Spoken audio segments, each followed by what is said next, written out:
that I probably learn more from my team than from my manager, because my manager sees one side of me, which probably sometimes is my best side, right? But my team actually sees me day in and day out, and they see the good and the bad and the things they actually tend to see a lot of things that I could improve on.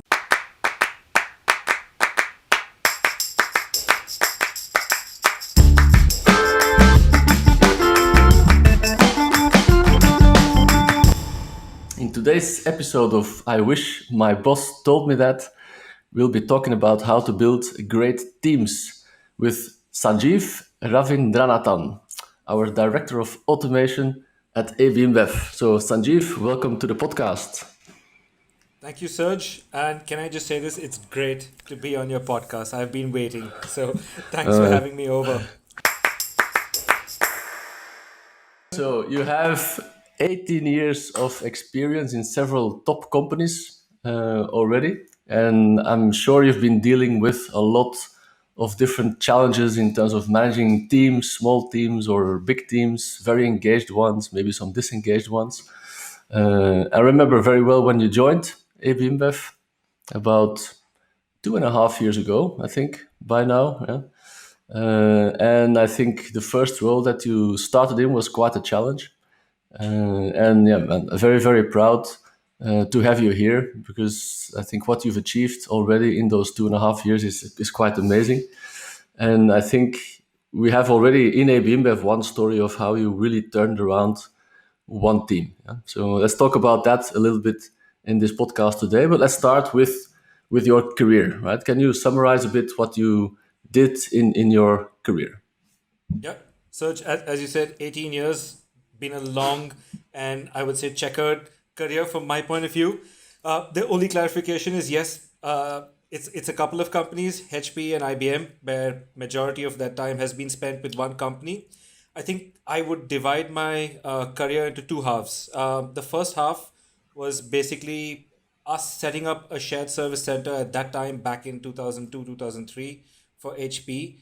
And because I was one of the first batches of people involved in setting up the shared service center, I actually ended up moving around quite a bit. So I did a number of roles in the first half of my career. And I think one of the challenges that I faced with that, while it was a great experience moving around, was that before I could really get into the depth of any role, I would be needed in something because there was a new project or something new that was Yeah. being done. So at that point in time, I think I did not think much beyond the excitement of taking on different roles. But then when my second half of my career started, where I really needed to kind of own a big operation center, for example, one of the roles that I took was when we decided to go and outsource. I led the Bangalore delivery center for one of our operations. And that was kind of the first time that I was really managing a lot of people. I was managing processes which I had very limited or no knowledge of it. And that lack of experience that I had, because I kind of really moved across horizontals without really going deep into any of the verticals, kind of was a career opener for me in terms of the first couple of years. I really challenged. I was out of my depth when it came to things like people management. I was out of my depth in terms of really having strong functional discussions on the processes. And I think for me at that point, it was a kind of, I wish my boss had told me that really you what you should have probably done was, maybe rather than getting excited about the shiny new toy, which is a new project or a new process, you should probably look at spending some time, as tough as it may be and as challenging as it may be, to get into the depth of what you're doing, because that's when you go through a cycle of the ups and downs, like you said, right? Going through a disengaged team, going through an engaged team, going through tons and tons of escalations because of a broken process, but at the same time also managing a process after you've gotten through that phase helps you learn a lot. And I think that's what I really spent the second half of my career doing, really getting into the depth. And rather than kind of doing very different roles, I focused on expanding my role in terms of the proficiency, building that. So, for example, besides managing one delivery center, taking up a couple of delivery centers, and then expanding. So that way, I was able to not just expand the horizontal, but really go deep down into the processes. And I think that helped me really learn a lot as a person, as an individual, as a manager, as a colleague, and even as a direct report. So Yeah, wow, that's a great career learning, no? And I think one that a lot of people will go through, because you see clearly nowadays as well when we talk to young people who join us that after 9 months they're already knocking at our door saying, okay, what's my next challenge? What's the new thing I'm gonna do? The new thing you're gonna stretch me on, etc. But you need to go in some roles through this kind of curve where you start something, you open gaps, you start changing things in your team, but then you need to see it through, right? That you can really implement all these changes. Because just opening gaps and putting out their new ideas, I think is easy. Everybody can do, but implementing them through the hard times, through the drawbacks, the challenges that you will face. That's the part where you really learn how to Yep. implement big changes, right? How to get your team along. This you cannot do in 9 months, right? This you need to do in 2, maximum 3 years. So it's a good learning. So if you go too fast to new roles, great, you learn new skills to a certain extent, but you don't go through the challenging times and you kind of limit your learning as well, right? Yep. Yep. Great, that's Yeah. a good learning. So let's talk a little bit about teams, right? Because I think that's one of your strengths for sure. In the time that we've worked together, I saw that you came in, you started leading one of our teams, which at that time was quite disengaged. I think the engagement score was something like 58, if I'm not mistaken. So can you talk a little bit about what are your views on how to manage and turn around a disengaged team? Yeah, I mean, you're right. When I came in, along with the challenge of working in a new organization with a very different culture, it was working with a team that also was quite new to the company, a team that we had acquired, right, from another vendor. And Yeah, so it was suddenly hundreds and thousands of people coming in from a very different culture to a completely unique culture or alien to them. So I think what I saw when I came in, the challenge that I saw was it was not anything complex, but more about, I think if I put it in certain principles, I think the first thing that I saw that needed to be imbibed in the team was a kind of sense of purpose, and which is people were just doing stuff because they were told to do stuff, because they had what we call today the so-called SLA, that you have to do something in 1 day or 2 days. But nobody understood, why am I being pushed to do something in 1 or 2 days? Why is it yeah, that I have to ensure that the quality of what I'm doing is at a certain level? Is it just about the number? It wasn't just about the number. So, kind of giving the team that sense of purpose to say, today, what you're doing, and connecting the dots with how that really impacts the organization in the end, from the organization's credibility, from the organization's cash flow, from the organization's P&L, to every little thing that everybody was doing in the team. And what this kind of really did was it gave a sense of responsibility, that people knew that I'm not doing things because I'm told to do these things. I'm doing these things because I know why they are important to do these things. And then they start understanding the bigger picture of what they're doing.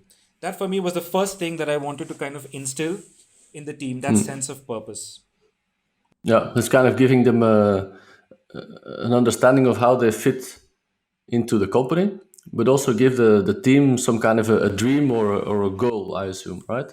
Yep. Yeah, it was about that. It was about that. And once they got that sense of purpose, I think the challenge that came in, which for me is also point number two, was the belongingness and the confidence. So when they didn't get the sense of purpose, and when there were lots of escalations flying around, when there was a disengaged team around, I think everybody were kind of low on confidence, and they were wondering, what can I do more? If I'm just, for example, going to book an invoice, or if I'm just going to create a master data, is that really going to help propel me in my career, right?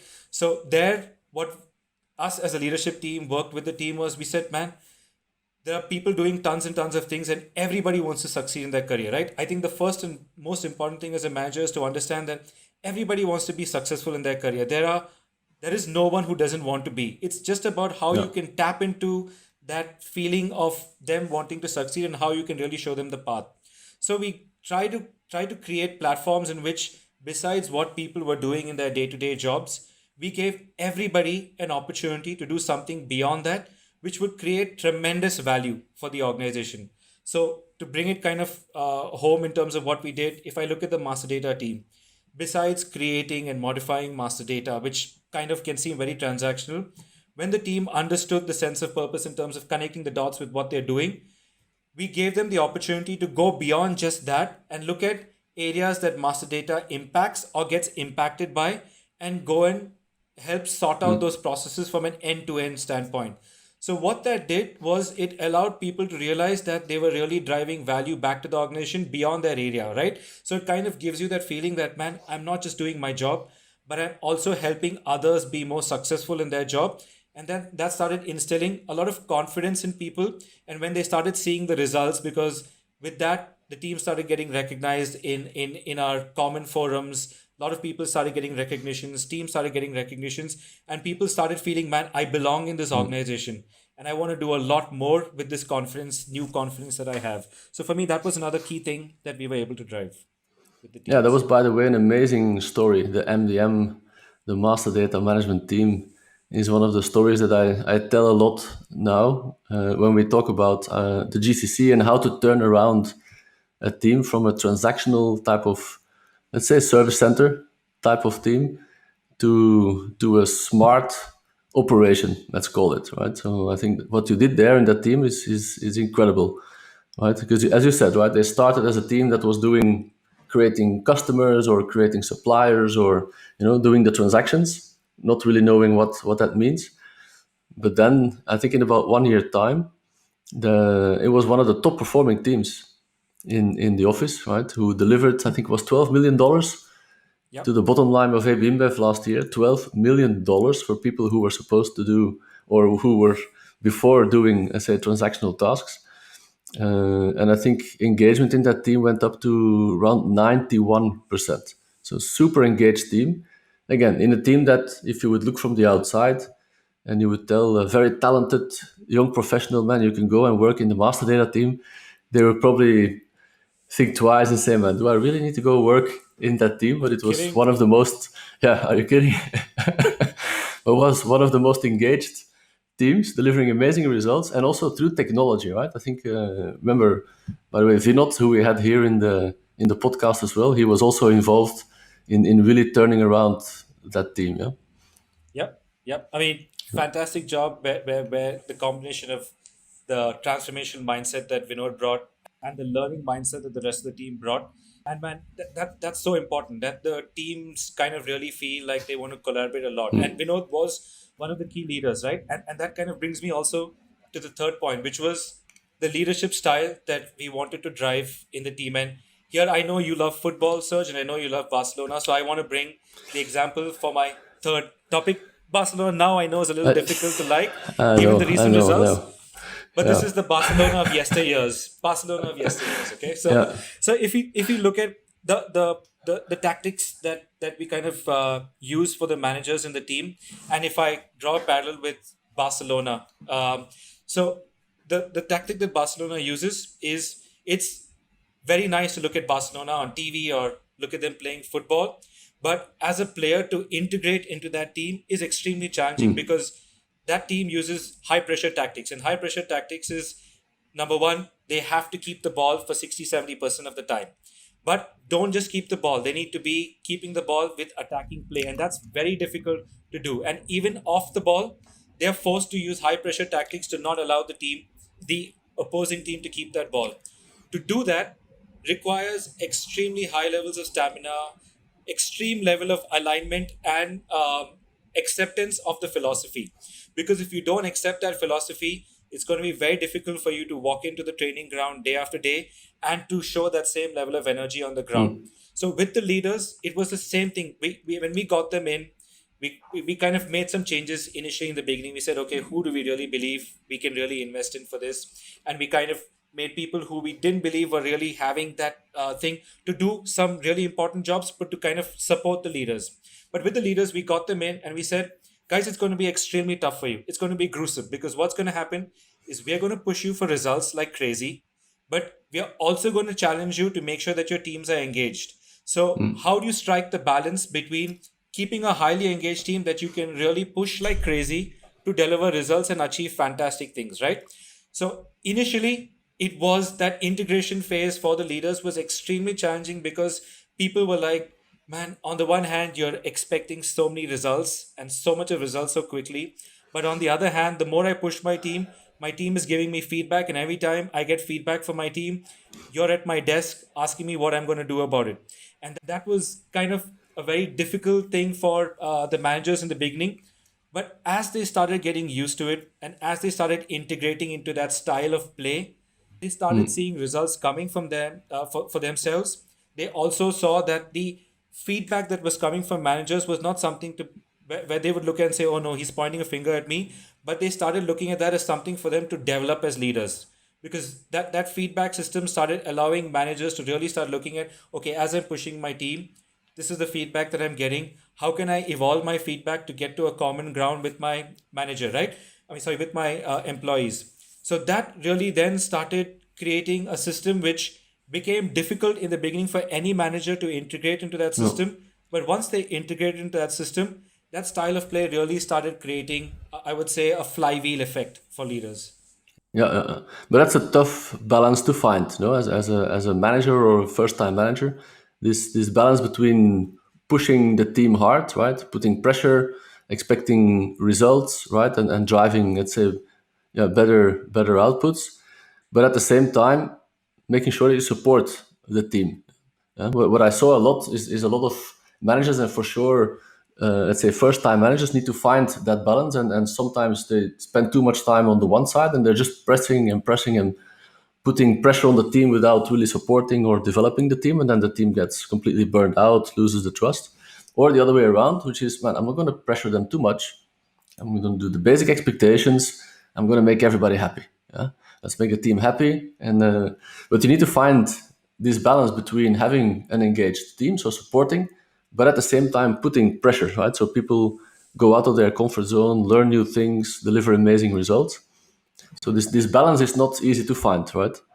It isn't. And that's why, while anyone can do a leadership role, the truth is it's probably not for everyone also, right? Because it is, I mean, and I use this cliched statement when you think of leadership roles is tomato is a fruit, but you can't make fruit salad with tomato, right? In other words, you can't use a one size fits all for everything that you do. Everything that you do has to be a function of the ecosystem that you're in, the person that you're talking to on the other side, the capability of yourself, your team, your individuals, and how can you kind of really optimize all the resources at your disposal to make the best results, right? And if you think whatever happens, whether it's person X or person Y, I'm going to approach it this way because this is the rule, so called rule of leadership, you're always going to see that it may work for a few people, it won't work for another set of people, and you will always struggle to get the best out of your team. So that's where that balance is not very logical in nature, and that's why leadership, while there is a science to it, for me, it's a big art. It's a big Yeah, art, but something that can be acquired through experience as long as you have that willingness to listen to feedback and learn.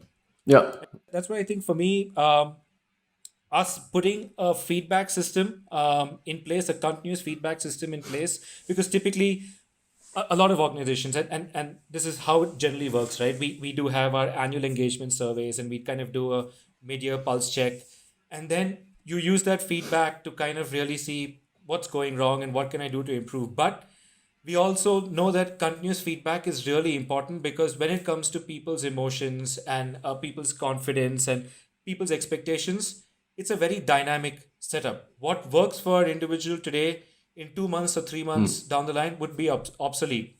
So one of the first things we did was, let's make sure we have a continuous feedback, two-way feedback system in place, because it was equally and probably more important to get feedback from your team, rather than just get feedback from your manager.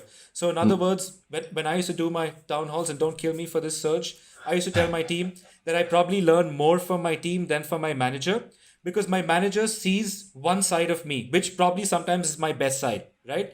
But my team actually sees me day in and day out, and they see the good and the bad and the things. They actually tend to see a lot of things that I could improve on. And if you can really create a system where you can get that feedback from your team and be ready to accept that feedback, I think there's tremendous amount of learning that you can have as a leader from your team. So by putting that system for myself, for my leads, for everybody, we were making sure that we were getting a continuous feedback, which resulted in a continuous evolution for us as leaders. And I think that was instrumental for us because leaders are not perfect. Leaders are nothing but first among equals in a team. They may have a little bit more experience than the people that they're working with, right? But they are humans, they are going to make mistakes. No. And just like the team needs feedback from their managers to improve, leaders also need a lot of feedback to keep Yeah, improving. yeah. So how would you get that feedback on, let's say, your leadership style or the things that you could improve? How would you get that feedback from your team? So we try to kind of use an omni-channel mechanism. So the first mechanism was obviously the standard where we would kind of do a dipstick survey with the entire team. Then, but that would give you some amount of feedback that would give you kind of in terms of scores. That would tell you, okay, 70% of this team is engaged with their manager and 30% isn't, right? Yeah. But then we wanted to also get a lot more input. So then we would actually have surveys. So one of the leaders in my team, for example, set up what we would call a hot seat process, where once a month he would start and then he would get the rest of his leaders to sit in the center of the room, quite literally. This was Hitesh, who was working with us, would sit in the room in the center, get everybody in his leadership team or his directs to come and sit around him and give him feedback straight on his face in terms of what they think he could do better and what he could improve, right? And then for example, one of the things that I did was I would, and I learned this from you, Serge, was I actually shared my 360-degree feedback with my team, where I got Yeah. feedback from my peers, from my leaders, from different stakeholders. And I went to my team and I said, these are some of the things that are working well for me. These are some of the things that are not working well for me. And I got the team to kind of elaborate from their viewpoint. Why do they think stakeholders will give their view? And it was amazing. A lot of the feedback that stakeholders gave in terms of what I could improve, my team could relate to that because they've seen that in first person, right? Working with me. Yeah. So you could really connect the dots in terms of, because you would wonder, why is the stakeholder saying this to me? But then your team would be able to rationalize it and explain it to you, and that would give a lot of good feedback. What we also did is we, specific leaders in the team, we sent out surveys to the team and said, Sanjeev as a leader, for example, do not look at Sanjeev as the tower lead, but Sanjeev as a leader, three things that you think Sanjeev can do better, three things that you think Sanjeev should continue doing. And there also, we did that for quite a few leaders. We got a lot of good inputs. And then through these various mechanisms where we would create the option of whether we wanted it to be anonymous or less anonymous. So in the beginning, what was interesting was we were getting a lot of anonymous feedback and we were getting a lot of strong feedback, right? But what we did was we went back to the team and we ensured that no one felt that however non-constructive the feedback was or however pointed the feedback was, that we made them feel bad about that feedback. We just tried to address the root cause, because what we looked at was, even if there was strong anonymous feedback, that is not the issue. That's a symptom of something that's much more deeper in terms of the problem. So we said, let's try and go back to the root cause and try and address that. And what was really interesting was towards the end of that 1 year cycle, we started seeing a lot more of the feedback was coming out in open forums, for example, in town halls, direct feedback that was coming, and the feedback became less anonymous, which really showed that it takes time to build an environment where people feel they can Yeah. share their feedback openly without a kind of backlash coming through, right? Yeah. So Yeah. Yeah. that's what we That's it. did. Man, that's a great approach. I love the hot seat. I think it's a great concept. Not an easy one, right? In two ways, because I think people will be very, let's say, doubtful indeed to share their feedback in the beginning, right? As you said, because they would not be very comfortable sharing it if it's not anonymous. Yeah? But second, also for the leader, very tough to sit there and to listen to all this feedback, right? It sounds very easy to do. What you're saying, it sounds like very easy, but I think it's very tough to sit there to get the feedback straight in the face from people, because you'll be talking about the things that you're not good at, right? Or that your team somehow has as a feedback for you. So it's very confrontational, I think, for yourself, right? It is. It is. I mean, No. and that's why I said it's not easy to be a leader, and definitely not easy to be a leader in our team, because we are putting a lot of onus on the No. leader to kind of go beyond ego and stuff like that, and be ready to accept the hard truth, which may not be No. easy to hear. But if you don't hear it but listen to it, there's a lot to learn from it. Yeah. Great. Man, we talked about a lot of things here, right? So if I just summarize in a couple of points, some of the key learnings that you had to create an engaged team, what you're saying is first start with some kind of a sense of purpose, right? To give people a dream and a clear understanding of how they fit within the company, right? How they contribute to the results of the company. Then you talked about a sense of belonging, right? That they really belong into the team. They're part of this family. Then high pressure tactics, putting pressure but at the same time supporting, right? And then the last one we talked about here is getting feedback from your team directly, right? And then really accepting that feedback, being open for the feedback, and learning out of it. So I think some great tips for first time managers or just managers overall, right? I think these are things that we might not always think of to put in place when we manage a team.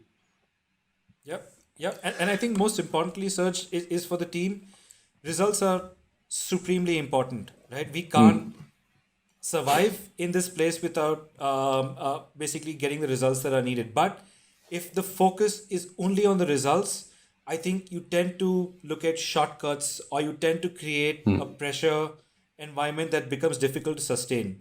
So, for me, what's really important for everybody as a leader or as a team is to put the focus on the process. Get your process right, get your fundamentals right, which includes enjoying your job, being sincere with your job, sticking to really doing what's the right thing for the company, for the team, and then the results actually become a byproduct of a process. And that's how Yeah. the mentality has to be. Because I think if you apply all of this and you focus on the process, everything starts getting taken care of Yeah. by itself.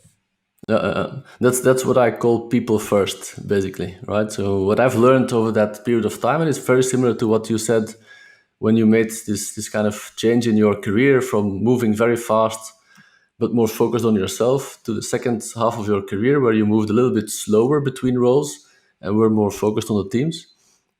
I had a similar type of learning. If you put people first as a leader, and you make sure that you develop your people, that you support your people, but you put pressure on your people. You're spending all your time on your team. They will deliver the results, right? So as a leader, you don't need to deliver the results anymore. You focus on how the results are being made, how you develop an amazing team, and you will see the results coming out of that team. Very much like a coach of a football or cricket team, right? They're not on the pitch, they're not playing, they're not even touching the ball, but they're just focusing on how to support and coach their team members. Yep, Yeah. exactly. That's all it is. Very good, man. What a session. So a lot of insights, a couple of things, probably 5 things that we can take away here as things we wish our boss had told us that before. So great to have you here on the podcast, Sanjeev. I think it was Thank you. really nice. Some great insights of your career and how to manage teams. So thanks for joining us here today, sharing your insights. Thank you, Serge. It was good fun having this discussion with you.